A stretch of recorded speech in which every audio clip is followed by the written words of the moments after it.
Tendinite dá direito à aposentadoria e benefício no INSS? Eu sou Fabrício Reis, especialista em Direito Previdenciário, e nesse conteúdo vamos falar sobre essa doença.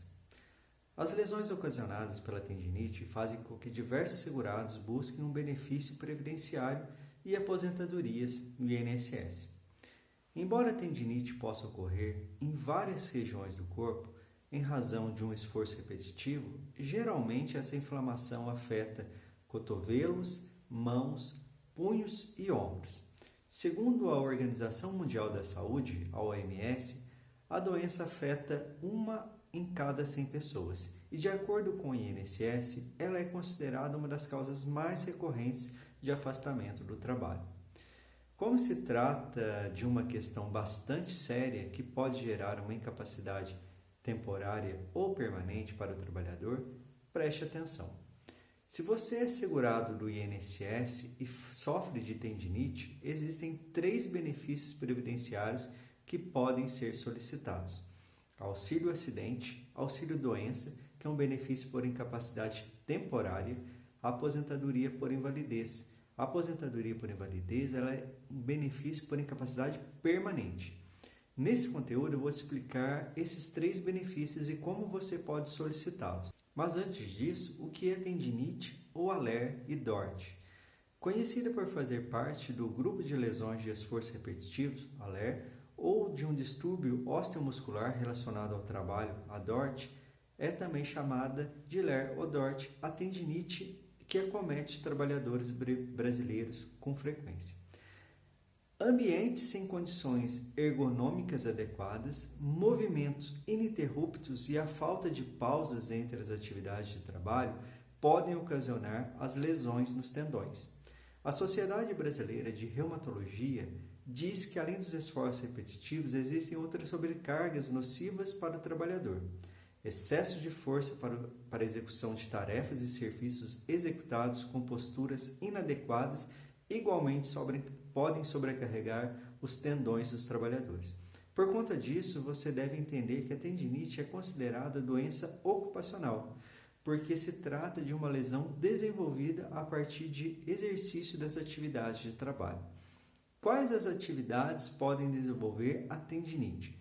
Não existe uma única atividade que pode desenvolver a tendinite. Na verdade, a lista das atividades que podem gerar lesões nos tendões é exaustiva, é muito grande, porque as mais variadas profissões têm a possibilidade de causar essas lesões. Como eu disse anteriormente, não é só o exercício de um esforço repetitivo que pode ocasionar a tendinite, mas qualquer função que sobrecarregue um membro do trabalhador. Sem dúvida, existem algumas profissões que têm uma propensão maior de desenvolver a tendinite, justamente em razão das atividades exercidas, como, por exemplo, professor, pessoas que trabalham com computador de forma ininterrupta, cozinheiros, faxineiros. Imagina só um professor, um profissional da educação que passa o dia inteiro escrevendo numa lousa. Isso pode sobrecarregar seus tendões e gerar tendinite.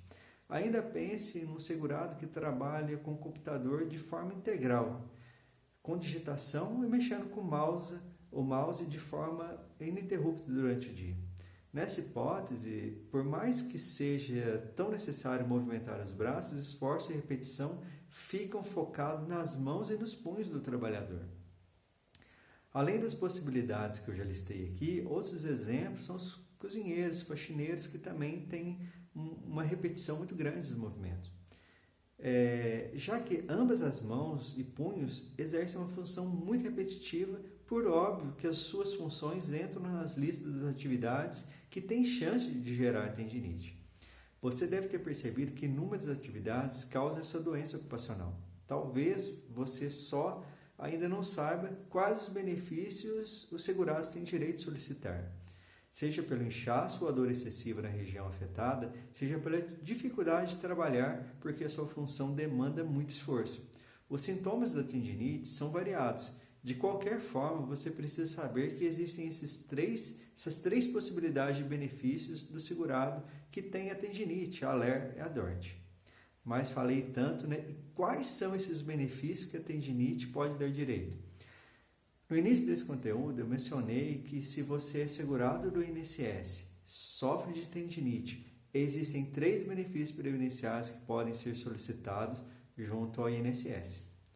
E esses benefícios, como eu já disse, são auxílio acidente, auxílio doença e aposentadoria por invalidez. Agora, para facilitar a sua compreensão, eu vou te explicar sobre cada um desses benefícios.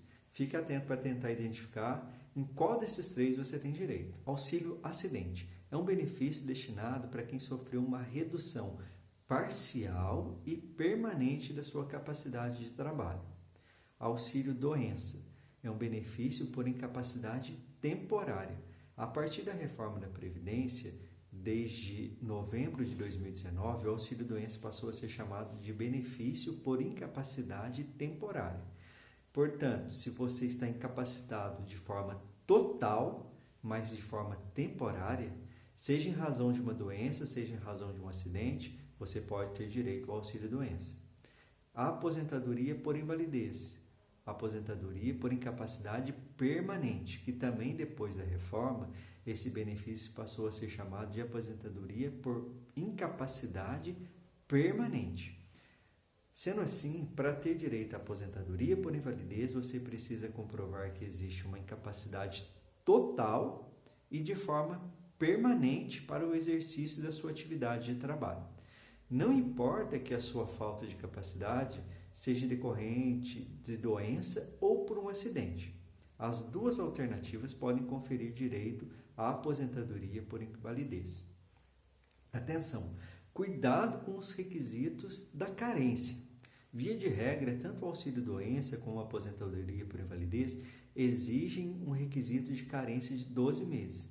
Lembre-se, a carência é um número mínimo de meses que o segurado deve contribuir junto ao INSS para que ele tenha direito ao benefício previdenciário.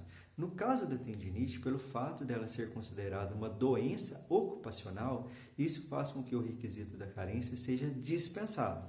Agora, se você possui tendinite, mas a origem da doença não tem qualquer relação com o seu trabalho ou as suas atividades que você desempenha no dia a dia, não será considerada uma doença ocupacional. Nesse caso, será exigido os 12 meses de carência. Isso é, você tem que comprovar o mínimo de 12 meses pagos ao INSS.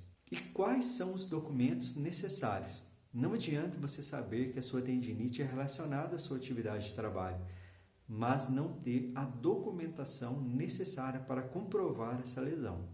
Sem a documentação que comprove, você não consegue ter direito a qualquer um desses benefícios. Mas quais são os documentos necessários para solicitar o benefício, Fabrício? Documentos pessoais, RG, CPF, CNH, comprovante de residência, carteira de trabalho que comprove os vínculos de trabalho que você teve até então, comprovante de pagamento de contribuição previdenciária, caso você seja um autônomo, documentação médica, receituários médicos, atestados médicos, resultados de qualquer tipo de exame relacionados, documentos que comprovem a sua condição de doente, documentos que comprovem seu diagnóstico de tendinite, documentação expedida principalmente por um médico especialista em tendinite, e que nesses documentos conste a Classificação Internacional de Doença, o CID. Importante ainda, esses documentos podem auxiliar você a passar pela perícia do INSS. Por mais que a perícia médica seja um passo essencial, talvez o perito do INSS não consiga te avaliar única e exclusivamente pela sua situação no dia e hora agendado. Nessa circunstância, o ideal é que você tenha a documentação completa em mãos. Ok? Você foi para a perícia, leva toda a sua documentação. Ela vai ser essencial para comprovar a progressão da tendinite ao longo de todo o tempo. Caso você não exerça uma atividade como empregado registrado ou como empregada doméstica, por exemplo, você pode apresentar os comprovantes de pagamento das suas contribuições, aquele carnê do INSS. Todos esses benefícios podem ser solicitados pelo aplicativo Meu INSS. Se a perícia for necessária, você terá direito de comparecer de forma presencial no INSS no dia da perícia. Ok? Se gostou desse conteúdo, deixa o like. Se ficou alguma dúvida, deixa aqui nos comentários. Se precisar de um auxílio, clique aqui também que nós direcionamos para um profissional que vai te auxiliar. Ok? Para mais conteúdos, continue seguindo o nosso canal. Até mais.